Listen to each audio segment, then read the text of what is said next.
Okay, so this is the only video I've got of launching on a lee shore, and a couple of things I'm desperate to explain about how to launch a lee shore. One is that you haven't actually taken out all the local holiday makers on the beach with your main sheet, or taken out the local sailors with your main sheet on the way down the beach, but you actually only tied it onto the boat when you actually reach the shore front. And the other is that I've actually already attached my rudder.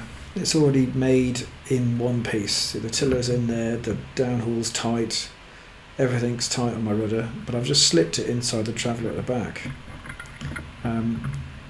Unfortunately or unfortunately for me, I've got a helper, which is great, but who's going to take my boat down the beach, because that's his job to make sure he protects his boss's boats. And so he's going to walk the boat down the beach for me in this lovely place in Cabaretto. So he's going to launch me. Okay, it's a nice lee shore, there's not massive waves, it's a bit of a shame, but it would be nice if it was more tricky.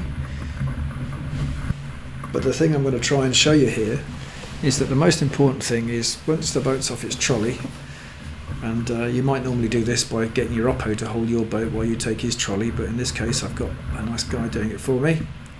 The first thing I do is put the centreboard in the boat. So get my centreboard elastic, get it ready, pop the centreboard in the boat. The centreboard acts as a pivot for the boat.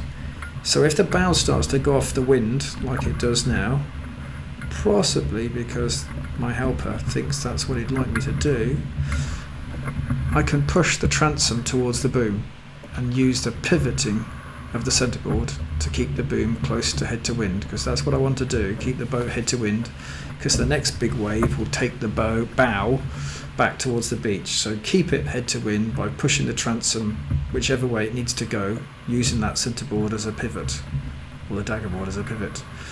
Anyway, I've now got the rudder on because it's all in a wanna, jump in the boat and sail away. It's really nice sailing away without having to worry about your trolley, but generally help your oppos, hold their boats and drag your trolleys up to above the high water mark so you go sailing for as long as you want to.